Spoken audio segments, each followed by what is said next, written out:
What's up guys, and welcome back to another episode of Career Mode. This is episode number 23, and today we are returning with 3 big games with Aston Villa, 2 in the Premier League, and also our first ever Europa League group game as well. Our first game is going to be after an international break. We've got Leeds at home, as we aim to get back to winning ways after our loss to Everton in the last game of the last episode. Then we've got Sturm Graz away in our first ever Europa League group game, and I am super excited for this game. The group table will be on the screen for you right now, so you know our 3 other opponents. And our third and final game today on the back of that Thursday night football. What a match it's going to be. We're away at Old Trafford to take on Jose Mourinho's Manchester United, and this is going to be the problem this year with playing in the Europa League. Thursday nights, Channel 5, only those of you that are 20 years old or older will know what that's from. But yeah, Thursday night football can be a real problem for your players when coming back to the Premier League, so that is going to be a really difficult thing to deal with this season. But yeah, also, before we start today's stuff as well, there was an offer in the last episode after transfer deadline day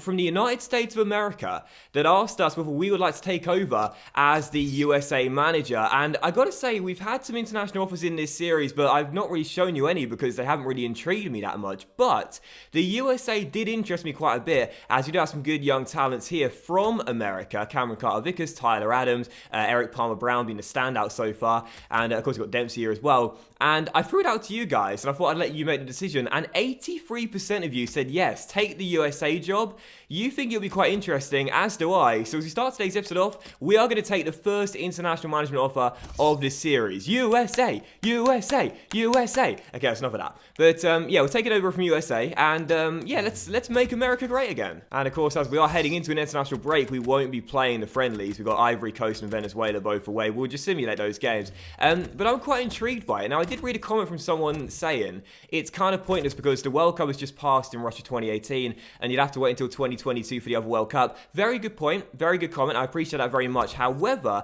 it is worth noting that we will have the Copa America or the CONCACAF Gold Cup, one of those 2 tournaments to play in this series, and I think we might have the Confederations Cup as well. I'm not entirely sure, so there should be at least 1 or possibly 2 international tournaments before we have the World Cup in 2022 in Qatar. But I just think this is a really good little thing to do. It's really going to make this a nice little project to try and develop this country. If you watch my Watford career mode back in FIFA 16, firstly, thank you very much. That was one of my favourites ever.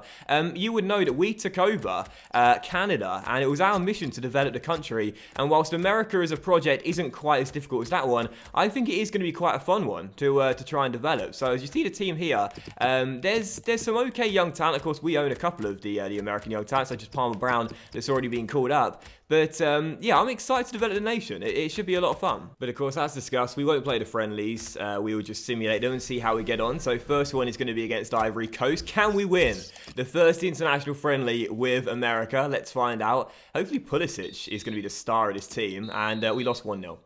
So it's not an ideal start.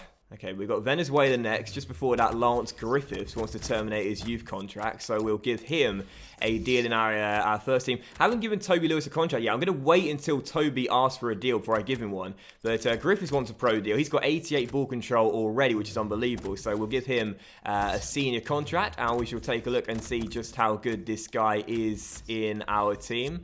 Obviously, right now, with just 3 players in the academy, I will be sending the youth scouts out, just not for a moment. I want to wait for a bit before I do that again. Where is he? There he is, right there. Exciting prospect for Lance Griffiths. Central midfielder with defensive midfield in the list of positions as well. Medium work rates, only 5'7", but 4-star weak foot, 3-star skill moves, and hello, he's got a trait.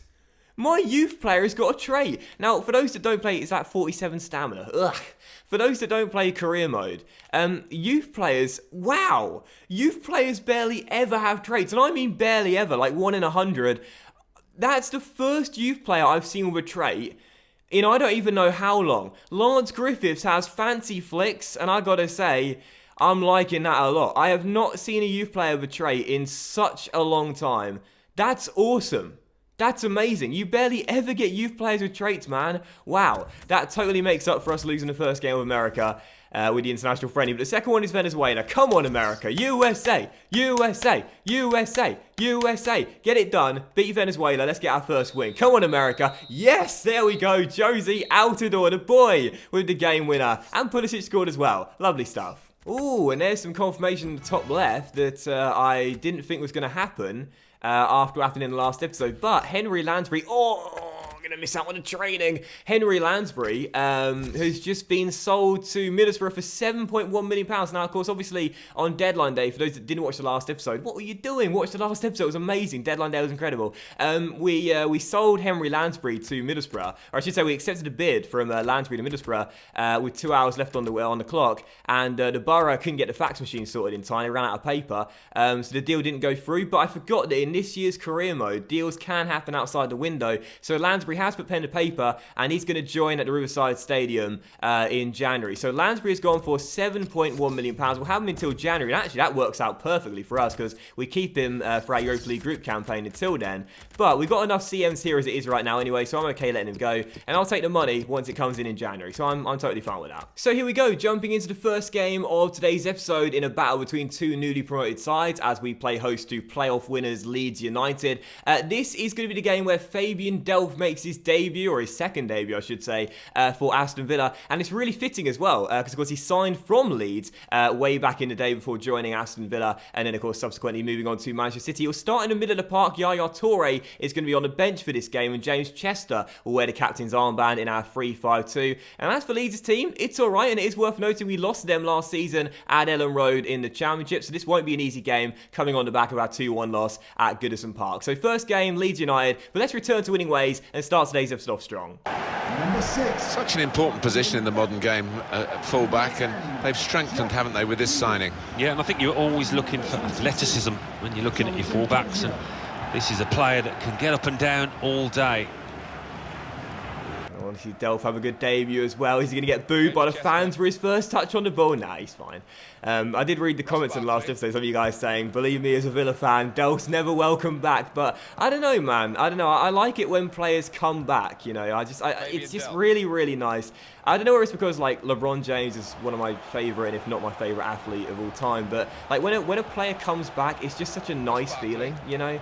And it's just, I like bringing former players back on career mode. And Delph just seems a really unique fit. He'll have a go from range here. Why not? Oh, it's gone in after a deflection. Delph is going to claim it, but I'm not sure if he'll get given it. But it's a dream return for Fabian Delph against one of his former clubs. Aston Villa 1, Leeds United 0. 8 minutes in, he's going to claim it. He is indeed. It's a long replay, and Delph is back with a bang, baby. But I tell you this right now, that is one of the most fortunate goals I've scored in FIFA 18. The shot takes a deflection off the leg. It was definitely on target, but it deceives Wiedwoud, who had no chance whatsoever. Aston Villa 1, Leeds United 0, and it's a dream return for Fabian Delph.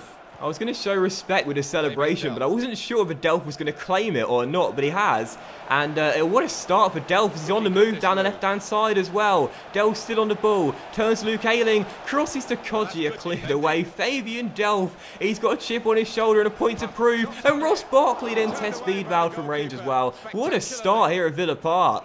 This game started off at a great pace, but as we were about to head into half-time, we're still leading by just a 1-0. Delph's deflected effort as things stand is going to give us the lead into the break, and there it is right there. It's been a dream return for Fabian Delph, been brilliant through the middle of the park and scoring that deflected effort as well. He's glad to be back home, and we're glad to have him back as well. 1-0 at half-time. Let's see these 3 points out. Barkley, good tackle. He's got Grealish and Delph with him. Goes for the latter. Is he going to do it again? Fabian Delph? No. Easy save this time for Wiedwoud, but still 1-0. He's been our best player, though, tonight. No doubt about it. The goal he scored was also quite fortunate, but his passing's been perfect, yet to misplace one. Won the ball back a couple of times as well. Delph has had a dream return back here at Villa Park as Brereton finds Kodjia, and Kodjia looks to buy some space. He's done so. Jonathan Kodjia, 2-0. Aston Villa, Kodjia with the finish. We double our lead, and Jonathan Kodjia, last year's Golden Boot winner in the Championship, last year's top scorer for Aston Villa, has got another in the Premier League. 2-0. Right to Barkley, over the top to Fabian Delph. Can he win it in the air? He can indeed, and now flicks it on to Grealish, and Grealish gets away from Vieira, and he's beat the young midfielder Grealish, and he'll roll it inside to Kodjia, surely for 3-0, and oh, should have been 3-0.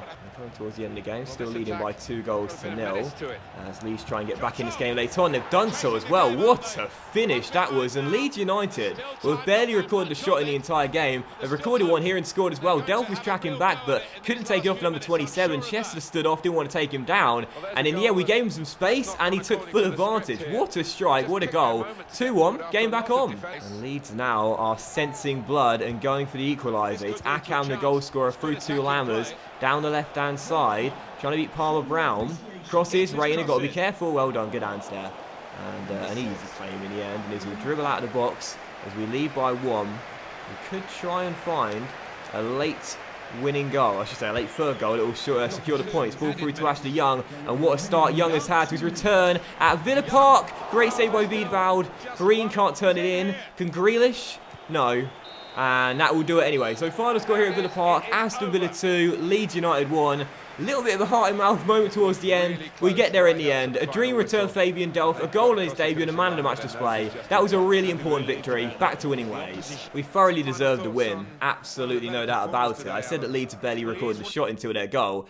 And actually, that was their only shot in the game. 60% possession, 9 shots, 6 on target, compared to 1-1 from Leeds. We definitely deserved a win. And I mentioned him there, Fabian Delph, man of the match. Only misplaced 1 pass in the entire game. Scored the goal, which was, of course, deflected effort, but a really solid return to Villa Park, Fabian Delph. There were some raised eyebrows when we brought him back, but I tell you, after the success of Ashley Young on his return, I'm sure Delph is going to be just as influential on his return to Villa Park. So 2-1, big win. Really needed that too. We've also just got the scout report on Ezequiel Barco as well, the young Argentine talent that so many of you guys have been raving about.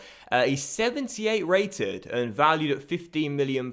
So that would be an unbelievable signing for us if we could get this guy in with some fantastic stats at just 19 years old, including 90 dribbling as well. But I'm not entirely sure we'll be able to afford him in January. At the moment, we've got how much in our budget? How much have we got? £3 million. When we'll get Lansbury's deal as well, we'll get around £10 million. But I think Barco's just a little bit expensive in season 2. So I think definitely expensive in season 2, but maybe for season 3. He does look really good. I appreciate the suggestion, but probably not this year, but maybe next year. So we're now moving into our second of 3 games today as we travel to Austria to take on Sturm Graz in our first Europa League group game in charge of Aston Villa. Interestingly enough, back in my day, this stadium used to be called the Arnold Schwarzenegger Stadium, so hopefully we'll have a strong first performance in the Europa League group and get the win as well. Our team, of course, is 3-5-2, but major change to our lineup, 7 in total from our win over Leeds on the weekend with Manchester United in just 3 days' time. But I'm still feeling confident at getting the win. Let's get it done. Come on, Aston Villa. Come on, Zagadou, yours in the air, mate. Yeah, Zagadou. I like this kid a lot. As Torre finds Lansbury and through to Dempsey, who we like even more. Oh, off the crossbar from Clint as it ricochets off and out and behind for a goal kick. Clint Dempsey this season losing his place in the first 11 to Jack Grealish, who's had a really good start. But don't forget what this guy did last year. Our player of the season, top in the assist charts, and was the 3rd highest scorer in the league, I do believe as well. And of course, won us a tie at Carrow Road with his final goal in the final few minutes against Norwich as well. Dempsey has still got it, believe me, and could well make it back into the USA squad. You never know. So just before the break, still tied at 0-0, but Torre has won a free kick just outside the area. He's picked the ball up, he's placed it down, and he wants to take this one as well. Can he bend one in? He can take free kicks, Yaya Toure. Very decent from set pieces there. He's still got it. 84 free kick accuracy. Come on, Toure. What can you do? Yaya Toure. Oh, it's an absolute beauty from Yaya Toure for his first goal for Aston Villa. And we have the lead just before half-time. A few chances, but what a moment of magic from the Ivorian. Bends one into the top corner, and it's 1-0 to Aston Villa here in Austria. The Wolves turn their back. That's because they want to take a look at the free kick. Beautiful strike into the back of the net, and Toure's telling you all, I've still got it, baby. Yeah. Lansbury through to Clint Dempsey, and maybe a chance here early in the second half. Dempsey steps inside. Can he get a shot away? Yes, he can. Oh, just wide the post from Clint. Still 1-0. It's been a game of few chances. We have been a better team. Still leading by 1, but match far from over with 33 minutes to play. Telling you as well, it's the veterans in this team. You gotta love them. Yaya Torres scoring his first. Clint Dempsey's been ever present since season 1, and I'd love to get Torres a goal if I can. Comes off the shoulder, and oh my word, that shot took a massive deflection and behind for a corner. Torres going to take it, whips it in towards Dempsey, goes down. It'll drop back to Yaya Toure, takes it inside, crosses again to the far post, and Zagadou heads it just over the bar. Torres down the right hand side, crosses, great delivery. Young flying in. Oh yes, baby, it really is all about the veterans. Torres with the cross, Ashley Young with the finish, and it's another goal for Ashley Young. What a return it's been for the former Manchester United midfielder. Oh yes, Ashley Young. What a return to Aston Villa. That's a great flick by Torres, and Dempsey now feeds Carlos Heel, and Heel, who wants more game time, is inside and finishes to make it 3-0 as well. A quick fire double from Aston Villa, and Carlos Heel, who wants more game time on the pitch, makes it 3-0, points in the bag. Sturmgratz trying to ruin our clean sheet late on here. Putsman on the ball, shoots and scores. Oh, what a goal. And it is 3-1 to our clean sheet goal with a minute to go. That's a bit of a shame. Always annoyed when I can see the clean sheet in a game we've been cruising, but it's a wonderful strike by Putsman. No chance for Reina, and the 2 goals we've conceded today. Literally nothing the Spaniard can do about either of them. I gave the ball away there stupidly. Sturmgratz come through, and the number 19 from just outside the area says, try and stop that one, Pepe. What a goal. So sadly, there will be no clean sheet for Pepe Reina once again. The run without a clean sheet does get extended. Bit of a shame as well, because at the start of the season, he was picking up clean sheets like Tesco Club card vouchers, but it's 3-1. It's a win for the boys, and a really good display in our first Europa League group game as well. Thoroughly deserved that win. Also, Tesco Club card vouchers, really? How does that work? I don't know. But we won the game 3-1, and once again, like the Leeds match, thoroughly deserved it as well. 13 shots, 7 on target, 59% possession, and one thing I'm really liking in this 3-5-2 is how we're moving the ball around right now. You see the pass accuracy is always 80% plus, and always we have to be the more possession at the moment, and you know, we're recording that many shots as well. You expect us to win too. So 3 on the final score. I give Toure man the match for the goal he scored, a wonderful free kick to open the scoring, and a really good display for the middle of the park. 3-1, perfect start, really good way to begin the group. And just before the Manchester United game, Zagadou's come to us and said thanks for the faith in playing me. No problem. Dan has had a great start to life here at Villa Park, and I do like him a lot. And also Leeds United just put a bid here for Gary Gardner. They want to take our midfielder to Ellen Road for 2.5 mil, and I'm totally fine with that. That is his current valuation right now, and Gardner, of course, we discussed, was a long shot king back in FIFA 12. However, not against letting him go. What I'll do is negotiate, try and get a bit more money, but not against letting him go at all. We sold Whelan, we've sold Huri Hain, we've sold Jedinak, we're selling Lansbury,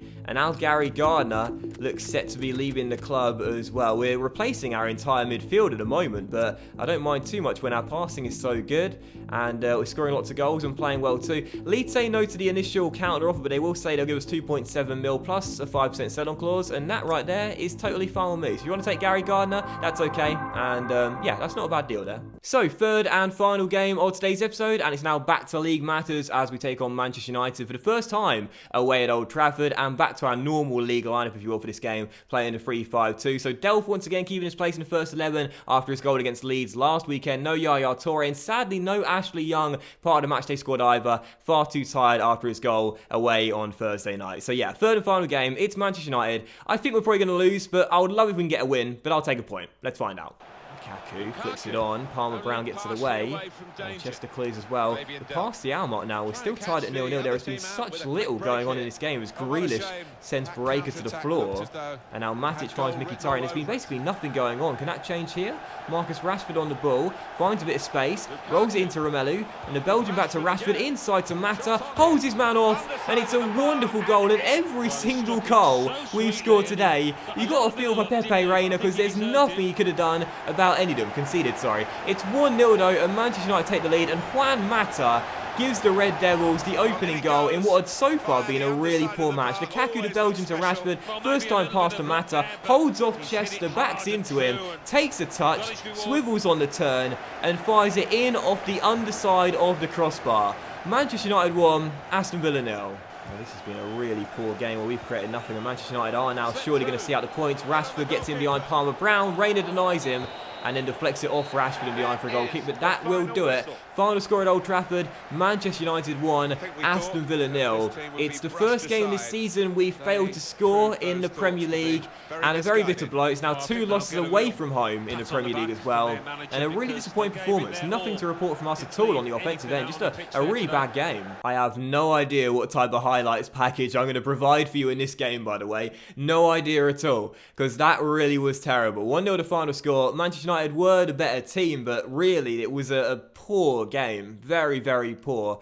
And not exactly the way I wanted to end today's episode. A bad performance from me, a bad performance from the team, and a loss by a goal to nil. We'll give Matt a man of the match, though, for the game winner. A wonderful little goal. And unfortunately, we do end today's episode, which was, mainly really positive, really, really fun, on a bit of a sour note. But we won't let it hurt us too much. We're still playing quite well in the Premier League. We're still way above the drop zone. And there's plenty of games to go. We're only 5 games in. Plenty of games to go. And 2 losses away, a little bit concerning, but I'm not going to panic too much. But that will end today's episode of Career Mode, guys. So a big thank you for watching. Really hope you have enjoyed it. And if you did enjoy today's episode, then please do drop a like. Much love. Have a great day. And I'll see you for the next episode of Career Mode featuring Liverpool at home very soon.